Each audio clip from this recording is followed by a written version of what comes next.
lagi ya sama gua Kendar. Di LOL channel ini kita terusin materi yang kemarin. Materi yang kemarin itu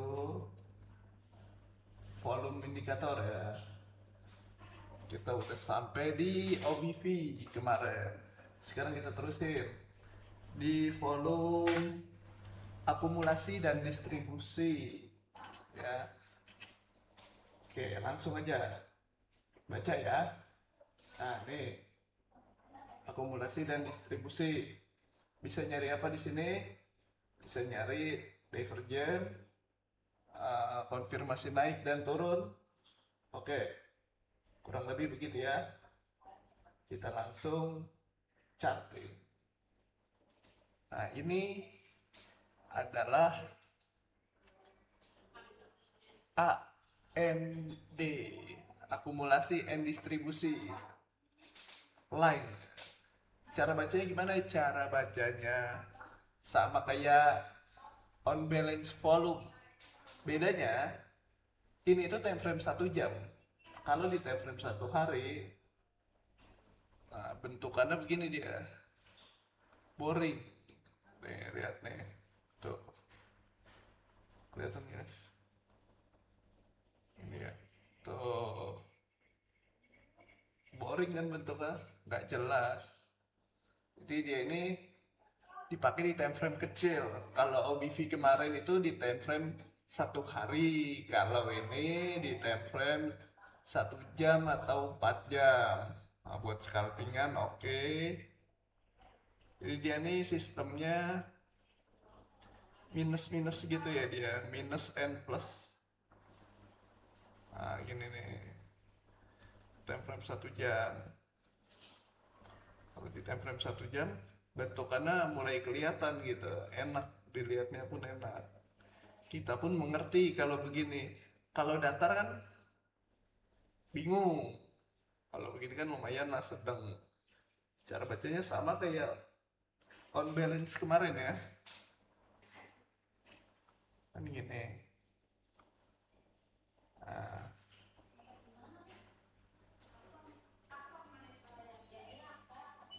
kan gini tuh, terus ada juga yang kayak gini tuh. Kita entry-nya di mana? Kalau ini tuh bukan buat entry, entry-nya tetap pakai chart, tapi ini buat nyari divergennya aja, kayak gitu. Di akumulasi dan distribusi sama kurang lebih kayak OBV, tapi lebih enak on balance volume yang kemarin, ya kan? Kali ini kan meskipun agak-agak ini, uh, breakout di yang ngedam lah di chart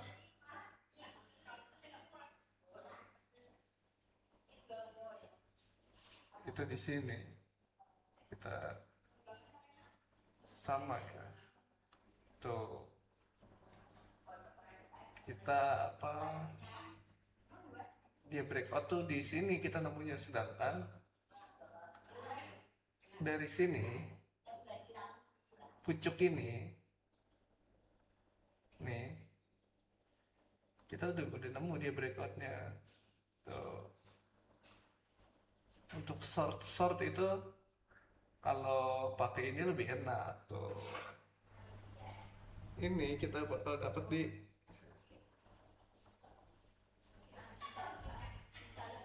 sini nge-shortnya tuh, sini tuh di pucuk kan nge-shortnya kalau pakai ini ininya divergent, ininya breakout gitu, ya kan? Jadi itu yang namanya akumulasi dan distribusi indikator ya. Ini masuknya indikator volume. Oke, kita next ya. Cara baca kurang lebih begitu. Terus apa ya enaknya? Nah,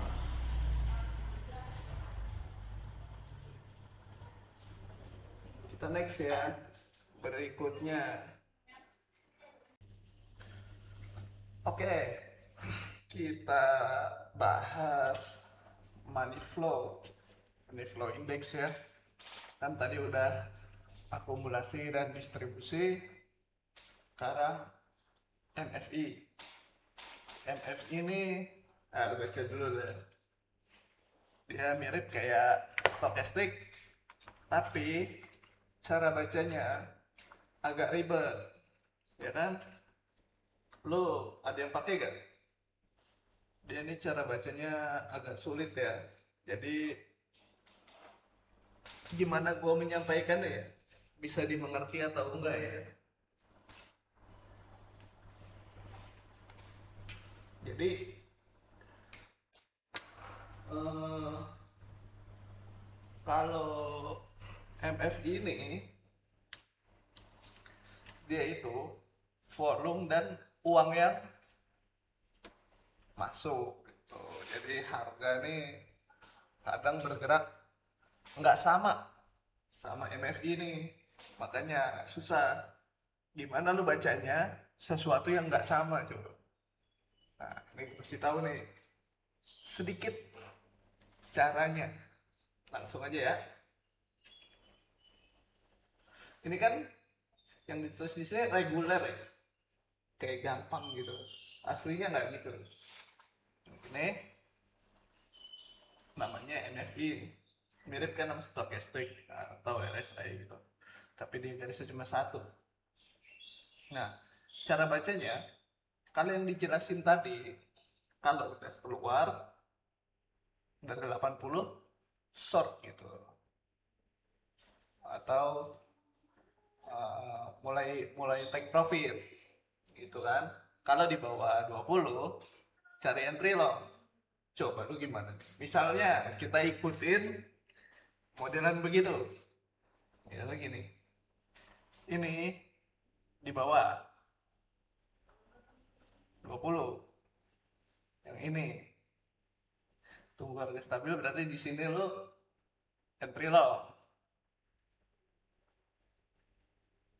Ya kan?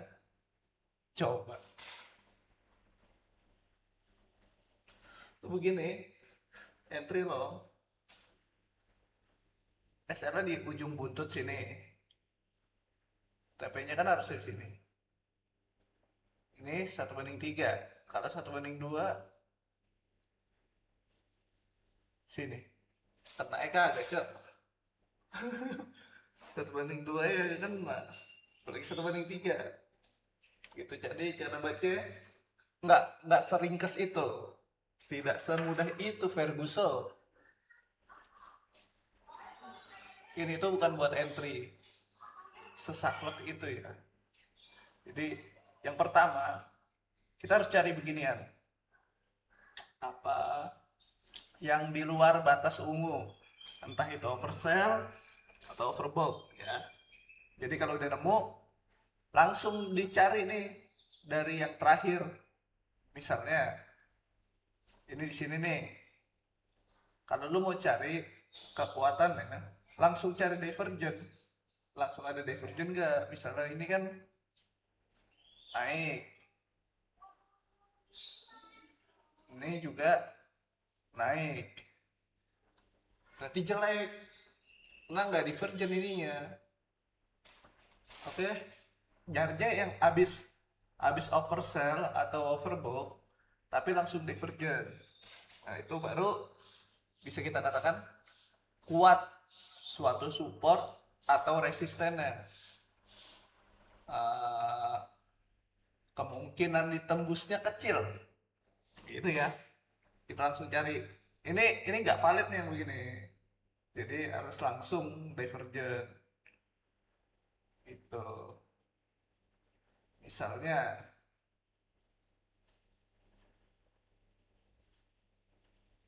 hmm, di sini agak sulit nih bro. Nah misalnya ada dua gini nih, kalian lihat kan, ada satu, dua, yang dipakai itu yang terakhir ya, yang ini enggak, itu terakhir yang dipakai. Ini, nah ini kebetulan divergen juga nih, kan gini, naik kan, chart buletan ini ada di sini. Nah, turun. Berarti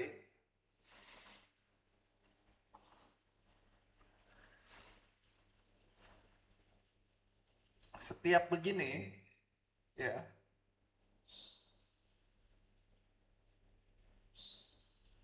misalnya ini di sini kalian. Nah, dia udah apa namanya? Konsolidasi lah harganya. Nah, ini buat belum baru. Kalau yang cari yang lain ya.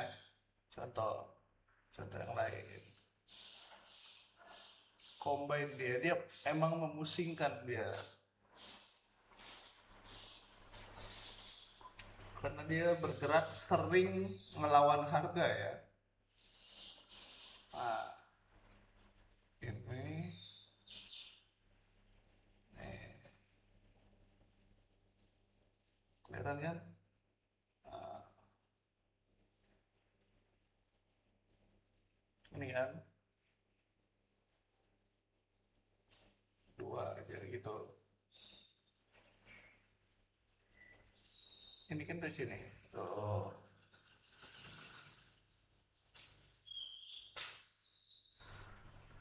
Ini buletan itu ada di sini nih, Bre. Tuh.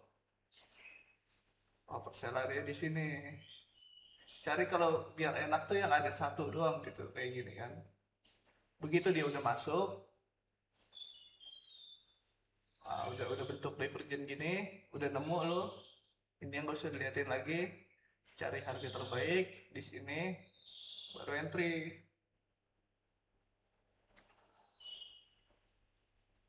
Kayak gitu. Dan ini pas dia udah naik dua kali pantulan aja cukup ya. Kayak gini bisa kita bikin support di sini.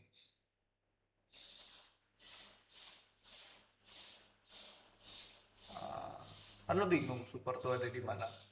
Support tuh setelah ada ginian, ada oversell ini, divergen langsung bisa jadi support.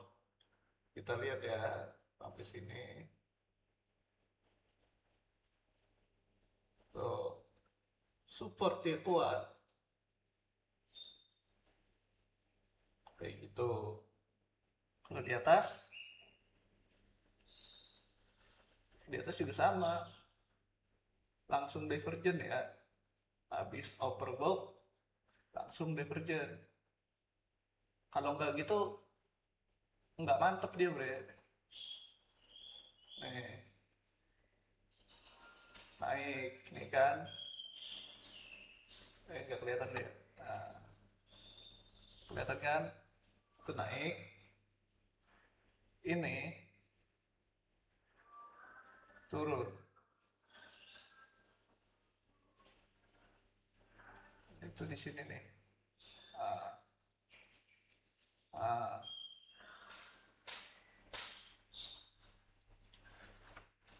Kan ini overbooknya. Nah, tadi, nah yang gue bilang tadi pakainya yang terakhir ya.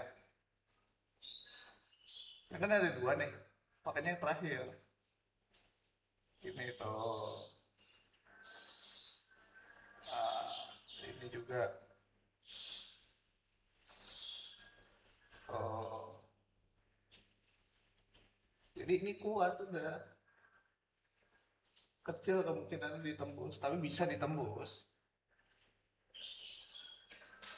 Ini buat cari kekuatan ini ya, sama buat TP. Kan jangan dipakai entry. entry tetap pakai press action. Ini buat lo tambah-tambahan conviction lo kuat ke sini support gitu. Ini kan tadi gini, ini lingkaran ini itu kan yang ini itu langsung divergent kayak gitu ya, money flow index nih. Oke, kita next ke volume selanjutnya. Selanjutnya nih ada VPVR yang biasa gue pakai ya. Lu juga sering tanya kan itu bacanya gimana. Kalau gue cara baca itu kompleks sebetulnya, cuman gue makainya biar cepet aja gitu kan, daripada gue gerasak gerusuk nyari order block ya kan. Ini gue pakai VPVR ini. Nah, komponen di VPVR ini ada 3 nih. Yang pertama POC. POC tuh garis yang ini, baca deh tuh. HVN itu harga yang banyak, yang tebel. Nah ini nih tebel nih, ini HVN nih. Kalau low volume itu yang atas nih, kayak gitu. Jadi low itu di VPVR bukan berarti di bawah ya, tapi tipis. Nah kayak gitu cara bacanya. Sebenarnya kayak gitu doang ya. Oke, langsung kita sikat. Nah ini kita hapus dulu, ganti dengan VPVR. Nah kelihatan ya. Nah, jadi ini nih yang namanya POC nih. Nah kenapa gue pakai biar cepet. Jadi ini tuh untuk nentuin kalau dia ada di bawah chart, dia ini jadi support ya, yang lumayan kuat karena ini yang paling tebal volumenya di sini, ya kan? Sedangkan low volumenya itu ada di sini atas ini. Ini low ya, low volume. Yang ini yang tebal. Area sini itu HVR, high volume node. Ini low volume node. Ini POC-nya. Kalau gua makainya kan gini. Jadi simple ya. Misalnya ini harga begini nih, ini time frame 4 jam nih. Yang kelihatan sama gua ya, itu segini. Nih kita mau entry nih. Kalau gua ini ETH ya. Gua entry akan entry di sini. Karena ini kan di bawah. Di sini gue entry. Ya kan? Sebenarnya ini order block juga ada di area ini. Cuman daripada lu berasa kerusukan, turunin time frame ke sana kemari gitu, udah nyari garisnya. Apa gue begitu aja makanya. Jadi gue cukup fokus di area ini, tinggal cari SL di mana, RR cakep enggak gitu kan. Ini misalnya nah, nih. Oh gue mau entry di situ, SL di sini, TP-nya di sini, lepas gak? Oh 1/2, sedang dah, sikat gitu. Kalau VPVR ini adanya di atas, macam ini, kan di bawah. Ini kan chartnya di bawah nih. Jadi bisa entry juga lo, nge-short dari sini. Ya, atau TP kalau lu ngelong. Ini bisa jadi buat TP, bisa buat entry, macam-macam. Satu hal yang pasti, merah dan hijau ini yang di samping sini, ini adalah menunjukkan banyaknya volume ya. Jadi kalau misalnya ini kan kelihatannya gini nih, kita dengan kasat mata aja ya, hijau, oh ini lu nggak full, hijau sama merah gedean mana, lihat di atas ini deh biar kelihatan. Ini udah kelihatan jelas gedean hijau. Di sini masih dominan imbang, masih imbang ya, sini itu imbang. Tapi ada kala dominan hijau kan. Kalau dominan hijau berarti banyakan bayar. Simple, seperti itu aja penjelasannya. Yang dipakai apa? Yang dipakai paling penting itu POC-nya, itu garis putih ini. Dan kalau misalnya kita lihat cat yang lain ya,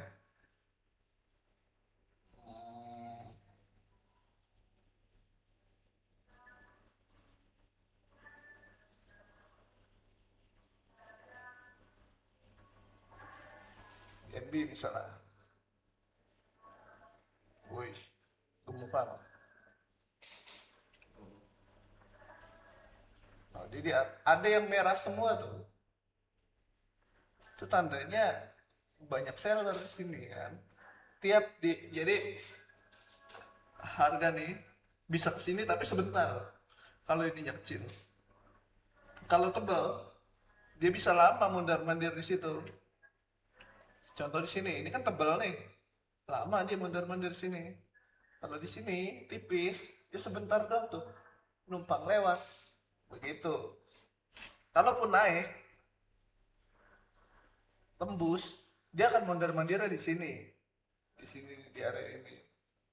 Ya, di area ini. Ini juga dinumpangin lewat aja. Paling di sini dia sempat bakal ketahan sedikit. Nah, gini. Nah, misalnya numpang lewat yang kecil-kecil itu tipis-tipis itu, karena nggak ada likuiditas di situ. Paling dia lewat kayak ngowek gitu terus turun lagi atau bablas naik, ya kita nggak tahu. Tapi kalau tipis begini, itu numpang lewat. Nah kalian harus hati-hati.